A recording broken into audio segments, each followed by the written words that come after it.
he's a man whose feats have inspired millions of Indians the world over.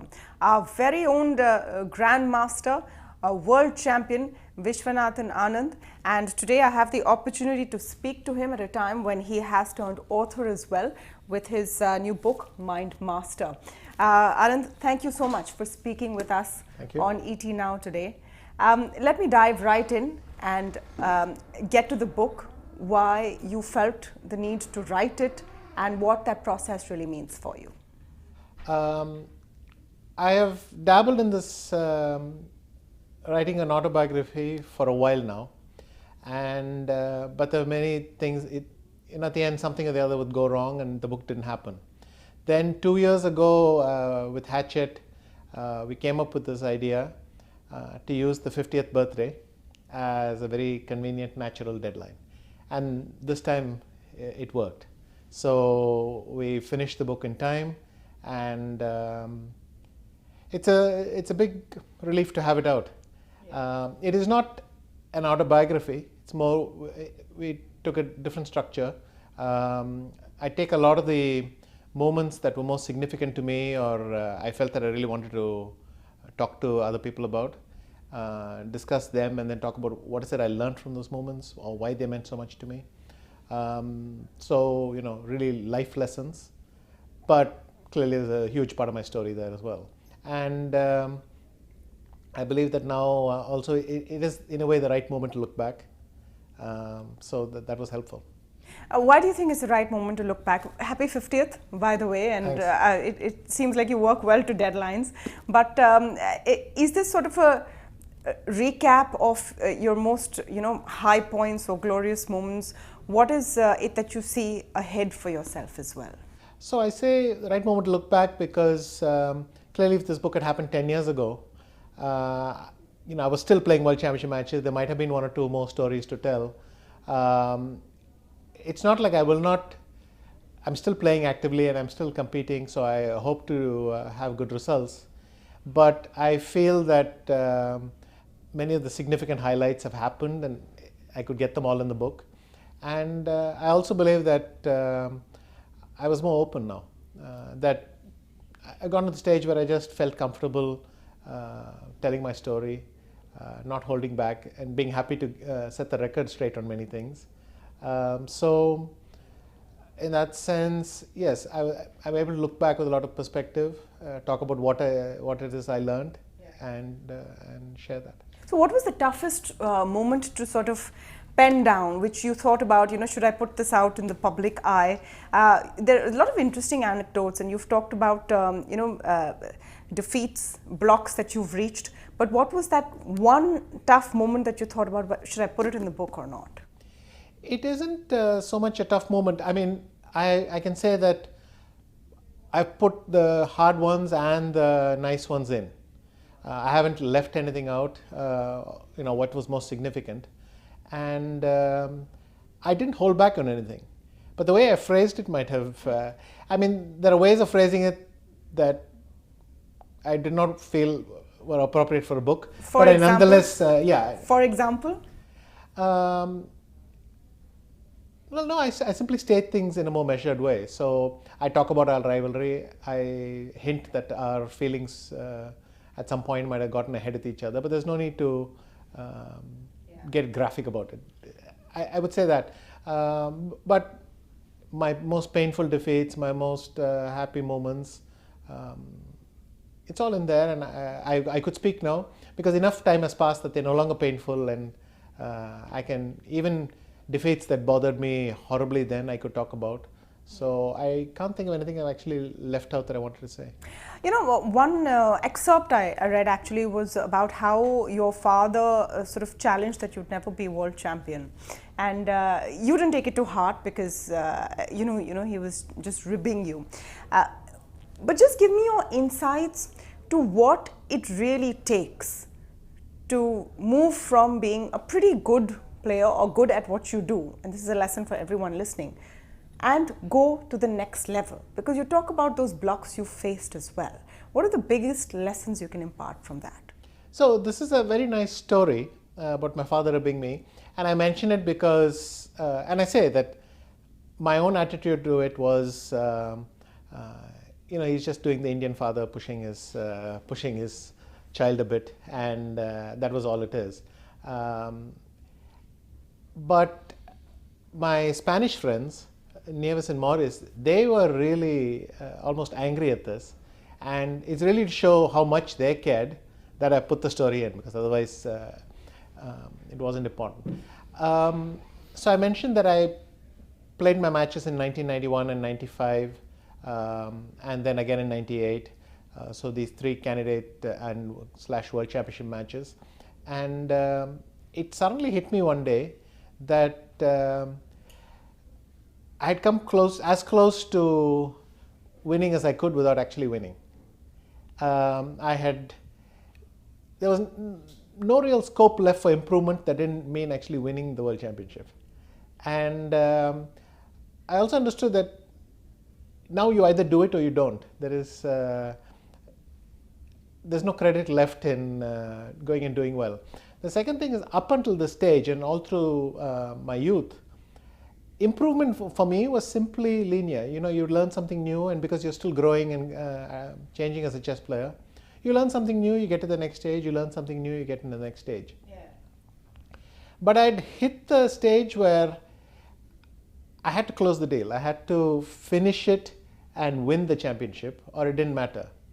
And that was a new experience to me. I mean, I mentioned that I finished second a couple of times, and then I could be second with a better score, or add something to my chess, and that was fine up to that point. But when you get to the world championship, you have to address everything. What is it psychologically that's holding you back? What are the character defects that stop you winning it?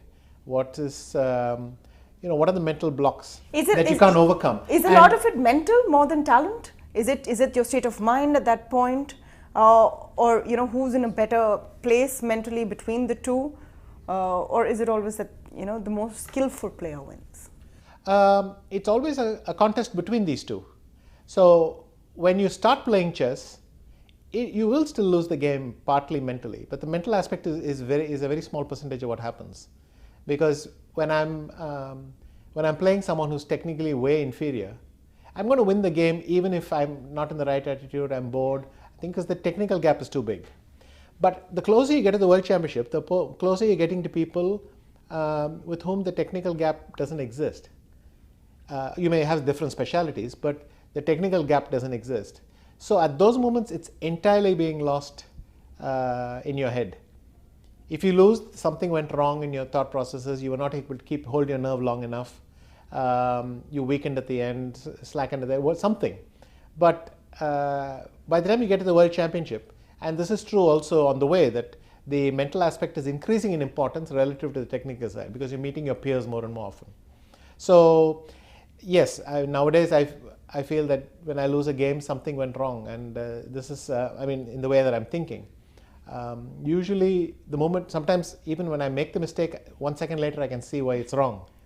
But what allowed me not to see it before I made the move? That's where the improvement lies. You know why I found that aspect of your story fascinating is because I feel a lot of people can relate to it. A lot of people watching this who need not be in this field, but everywhere, where you get to a point where you're good, you're sort of coasting along. But what do you need to become great? Is it willpower? Is it motivation? What happens when you've got all the skills you need? But or is it luck? It's a bit of everything. The role of luck, I have to admit, is huge. Even my greatest successes, I've felt that thank God he didn't do that one thing, because if he had done that, I still don't know how I'd have reacted. Yeah. And with my defeats, it's very hard because you look back and you blame yourself for everything. But I've had opponents say that they were terrified that I would do this or that, and I didn't think of it. Which automatically leads up to your next question: what does it take? And sometimes you have to think very actively and use every last resource. So you really have to want it a lot to push yourself that extra bit, and then you have to be willing to do everything, and you have to be willing to do things radically different. So typically in a world championship, if it's going against you, then you need to be able to change and be a different person and get there, because the old way is not working against your opponent. But that has problems as well, because you're not good at the other areas.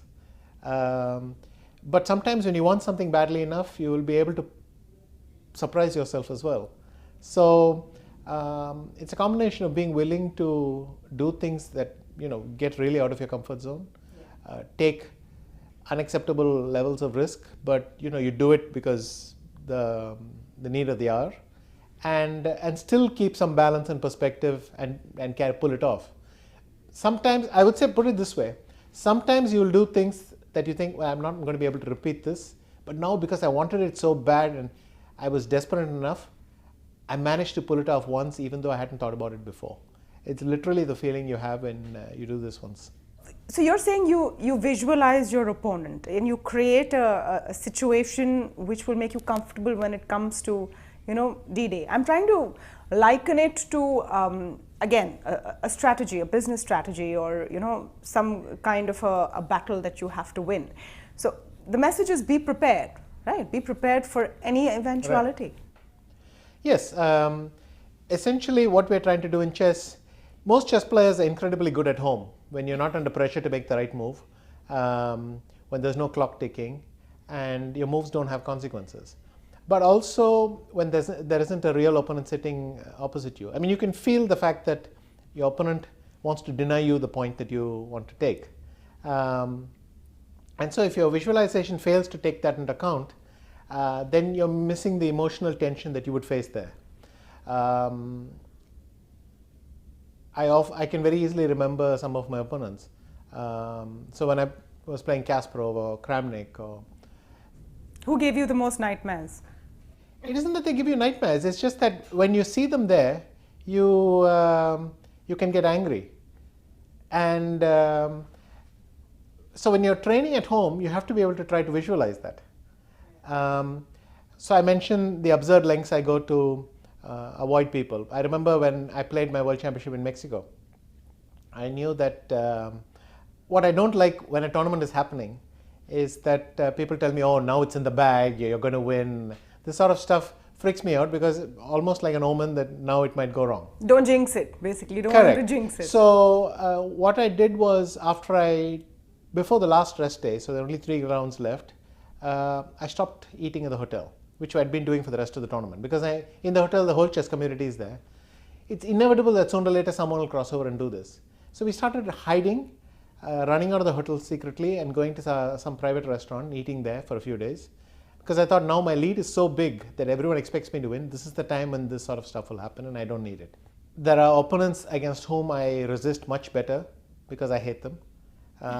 Hate is a strong word. Well, yes, I hate them, or more to the point, I hate the idea that they might beat me. Yeah. And I hate losing to them. So then you just have to remember your last defeat, how bugged you were the moment you realized you had given the game away.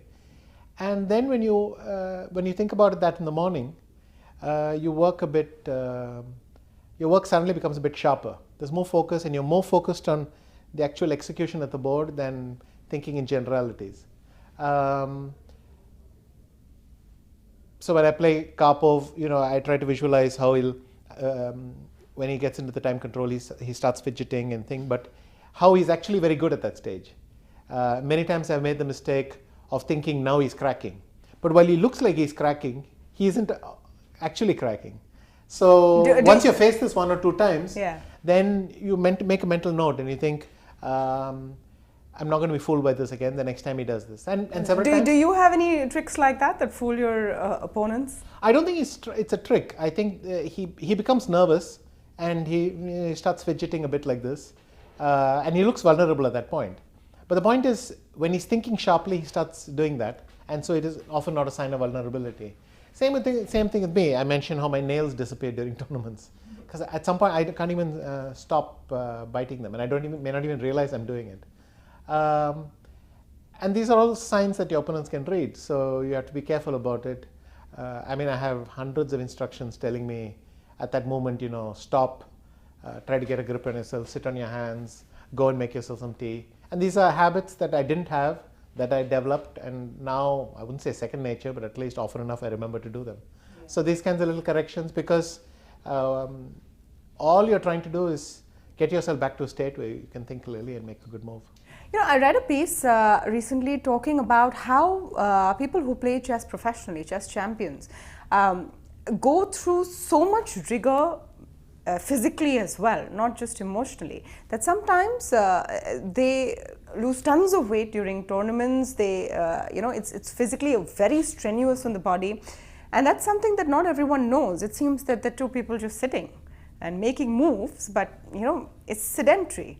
Tell us a bit about that, the physical and emotional drain performing at that level, has on you. Well, it is an intense, you're expending intense mental effort, and it is very tiring. And when I was in my mid-20s, generally when you're in your teens, even if you're unfit, you're healthy, so you just can go on. But when I was in my mid-20s, I was having some performance gaps. So a friend told me, look, you're really starting to put on weight and enjoying the good life a bit much. You need to pay attention to this. And it was slightly shock treatment like the way he said it. So I remember first day I was angry with him. Then I slowly started to pick up a physical routine again. I dabbled in the stuff before, but and consistently, and then my results stabilized. You could see the connection that in longer games I was not tiring at the end. So I tended to be careless at the end of a long game and lose to players, these kinds of plodding players who keep on persisting without presenting big problems. They keep on playing, dragging the game on. Someone like Kamsky or Karpov can easily do that. So I needed to be fitter to deal with that. And now it's just second nature. In fact, now I do it not so much to be fit as to get a good night's sleep. You've been talking about this in the book as well, and the time has perhaps come when the biggest opponents will be machines, isn't it? We're in the era of AI, and how does that change the entire game? For the fact that sometimes the opponent is not a human anymore, or the pinnacle of prowess in this is not human anymore. That has actually been the situation for a long time already. Yeah. I would say at least 16, 17 years we've been unable to play against computers. They are already the strongest chess playing entities on the planet. That's not in doubt. Chess remains a competition between two humans because that's what a spectator wants to see. And we still have competitions and all, but no one is really debating whether the best chess player can play against a machine. He can't. It is, and maybe the gap is just the older machines are like cars from the 1930s and 1940s, and the new ones are sports cars today. But it was never a question whether you could really run against them. So that is gone. And if you bought a phone within the last 3 or 4 years, you can probably beat any player human on the planet. So that train has left the station. Now the main thing is for humans to see what it is they can learn from computers, really absorb the underlying ideas, and whether they can replicate them. Because it doesn't come naturally to us. The calculations are too complex. But you have the answers and they're ready, and if you can take that and apply that, then that gets you points, but nothing else works. So how do you think that has changed the game, the quality of the game? First of all, as each new generation, every new software program, better hardware is coming, you not only have to contradict yourself, you have to contradict the previous generation of computers. So you have to keep updating your impressions of things. And the problem is, impressions is the right word. There are times I've made a move with the board thinking I've seen this somewhere before and this is a good move. And then I realized the impression is about 3 years old and it's subsequently outdated. So that sort of thing you do a lot, and now with AI that's speeding up as well. In general, I have the feeling in chess that we are running faster and faster and faster away from something, but I don't know what. So another actually life lesson on how you need to onboard technology to actually stay relevant and move ahead? Yes, very much. And it drives all the youngsters getting into chess as well, is that their learning time is getting compressed. and so they're getting better faster and at a younger age. And the funny thing actually happens with journalists. So once upon a time, let's say 20 years ago, when I went into the press conference after the game, I knew that I was one of the two people who best knew what happened in the game. So I would go there and they would ask me, what do you happen? And you would tell them, and then they would ask you, but why didn't you do this? And if you realize that they're right, but you don't want to admit it because you're kind of in a bad mood after the game, then you would still come up with you'd cobble together some excuse, and they wouldn't be able to, they would need time to figure it out, and so you'd get away with that. But then we got into a very painful moment with fans that they're looking at the best computers. And in fact, the tables had turned. Now, when the players go to the press room, they're the two worst informed people on the planet of what actually happened in the game. Yeah. It seems that everyone else knows better than them what went on in the game. And so nowadays, we're completely used to it, but there was a long stretch when it was painful because you're forced to admit that players who can't play as well as you just know more than you because they've been watching. Well, that's the deal with technology and the internet. Everyone seems better informed, perhaps more than they really are. And they can pick out the errors faster and remind you of it very painfully. You're of course a huge inspiration to all Indians and the young, the budding chess players, youth of this country. We're currently in, even as I'm speaking to you, it's a very unique situation for our country. Huge demographic dividend, huge number of youth grappling with what's happening day to day and around us right now. What is your message for them? I would say one thing. In chess, you get outdated very fast. Your thinking methods, and I'm quite conservative in stretches. There are periods in my career where I don't like to change what I'm doing very much. But very often at these moments, I'll just shudder to a halt. So I talk about Dortmund in 2001, where out of the blue, I was having good results and I just won the World Championship in 2000. But in this tournament, I lost an early game against one player I don't like very much, losing to. Then 3 days later, I lost to a guy who's who lives in his own world. And the reason that loss was painful is because I lost to him.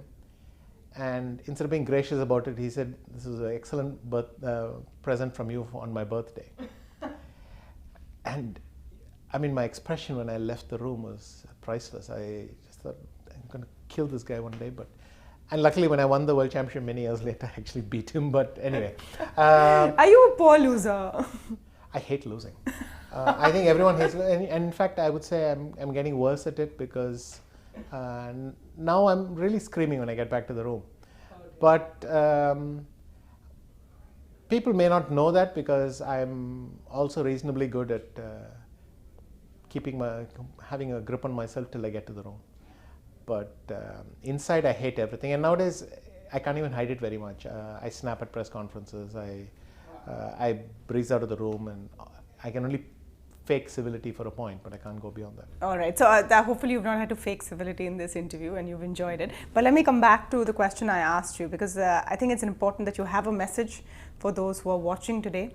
We're going through turbulent times, and what really would you like to say to the youth of this country? I would say that you need to keep working on your skills, because you never know when something you do very well will suddenly not work, or a machine will do it better than you.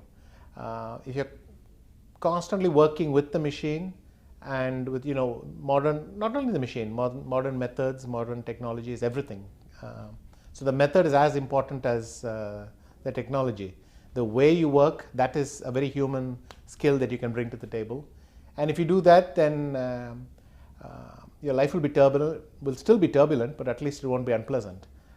In the other end, if you don't incorporate that into your living, then it's going to be very tough, because jobs, I wouldn't say they're going to disappear, but the job description is going to change so fast and every year that if you don't handle that, it's going to be rough.